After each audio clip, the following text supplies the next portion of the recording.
Hi, I'm Ryan Szymanski, curator for Battleship New Jersey Museum and Memorial. Over the 20 years that the museum has been in operation, we've continued to grow and expand and open parts of the ship at a rate significantly faster than other museum ships.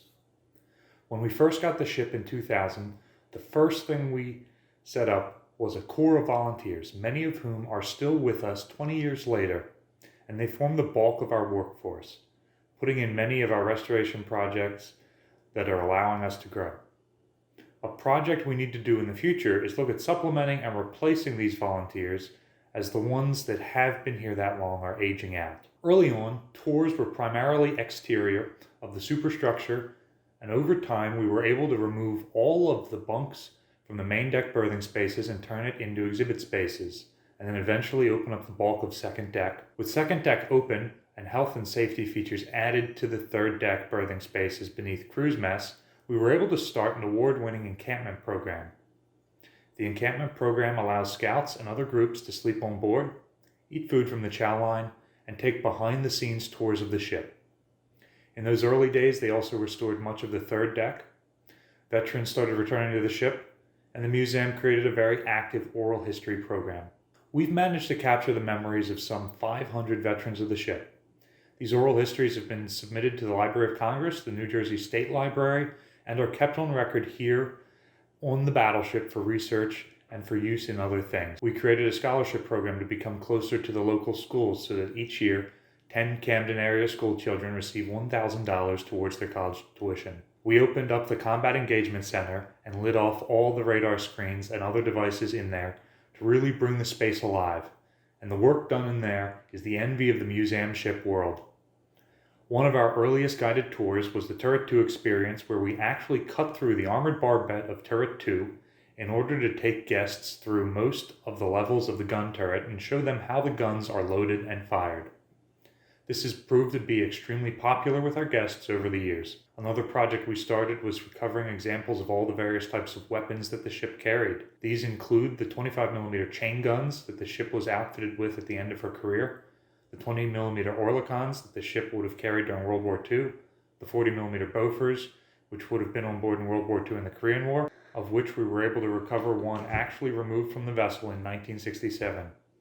We were able to recover a Zuni rocket tube, and were able to get a pair of 50 caliber machine guns, which our volunteers hooked up to a sound effect so the kids can actually shoot them. When I started working here, I had a blank slate in the curatorial and education department and immediately set about building capacity. We hired more tour guides and started looking for more volunteers to work in the curatorial and education, and we hired more managers to be able to produce more content. Early things that we did include opening a kids compartment. We repurposed one of the main deck exhibits into a safe space for extremely young children to be able to play and learn about the battleship. We started free programming on board, including our Diving Deeper programs, which were offered hourly, our Building History programs, which are offered on weekends every month, our Reveille programs for guests with learning disabilities such as autism, STEM Day to learn about science, technology, engineering, and math and how that relates to the battleship, and we have Lego Days, Little Lights activities for preschool-aged kids and early learners. In addition to these activities offered for free on the ship, we also created outreach and classroom programs where the battleship could go out to schools, either in person or virtually. We also created 5 classroom-type experiences that schools can do on board the ship when they come out for their normal tours. The next major tour we opened was in the engine room. Engineering was one of those spaces that visitors had been asking to see for years. Much like our Turret 2 program, we created a 90-minute tour experience where visitors can go through a fire room and an engine room. On the curatorial side of things, we hired an assistant curator who began an artifact baseline reset. While the museum had been collecting artifacts for some 20 years, they had not been adequately cataloging to current best practices standards. So our assistant curator has been going through every single object in the collection and reorganizing them and cataloging them so it's easier to determine what we have. This is the first step towards changing out many of our exhibits which have been around since the museum opened. The first exhibit we changed was the temporary exhibit space opened on second deck, which formerly housed information about the Vietnam War. We have converted it into an exhibit about the 3 warships named New Jersey, As part of our expansion of the curatorial department, we were also able to bring on interns, some of them college-age kids working for credit, and some of them high school-age kids from Camden. We've been able to get money so that we can actually pay these interns where most museums only offer unpaid internships. Our interns help create our content and catalog the collection. In just the last couple of years, we've worked on bringing more macro artifacts to the ship. These large objects on display include a Japanese periscope captured after World War II, which is now on display in the Visitor Center. We also were able to recover 2 ship's boats, giving New Jersey the only full set of ship's boats of all the Iowa-class battleships. We're still working towards restoring the boats, and we even have the opportunity to get one of them functioning again. We were able to reactivate the ship's horn using an air compressor, and now we can sound that on a daily basis. We're also very close to returning our SPS-49 air search radar to operating status. It won't radiate anymore, but the large antenna will rotate, and we're currently wiring up a control box so that we can turn it on a daily basis and make the ship seem more alive. Other things we've done along that line are acquiring a full set of signal flags to run up both as friendship flags in our up and overs and from our halyards for when we want to spell out messages.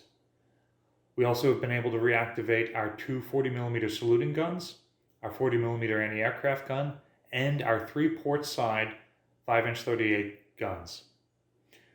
We were also able to bring back one of the ship's 16-inch gun barrels and save 2 others. These 3 barrels had been on the ship in World War II and the Korean War, but had been removed to be relined after that.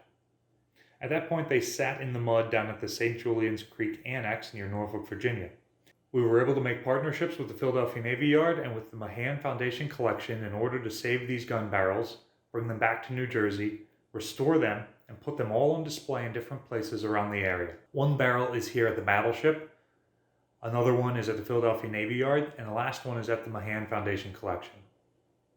There are many other smaller restoration projects we have done, such as creating replicas of the ship's life raft bags, restoring the chairs in the wardroom, restoring and opening the forecastle for tours, and temporarily recreating Captain Snyder's swimming pool from the ship's Vietnam deployment. Between our Family First program and our library program, we have worked to create access to the ship for underserved members of the population who otherwise might not be able to come out. By partnering with local libraries, we've also been able to send artifacts out to them to put on display off-site and send guest lecturers out to talk about the ship and the museum. We have a number of other outreach and distance learning initiatives that are underway. We're not only trying to take the ship out into the community to reach more people, we're also trying to allow people to come to the ship and see more of the vessel. In the last year, we've doubled the length of the tour route, and we currently have more open on Battleship New Jersey than any other museum battleship in the world. If you choose to walk the whole tour route, it ends up being 1.5 miles. We've become extremely active on social media. We've long advertised on various platforms, but in the last year or so, we've begun releasing content as well.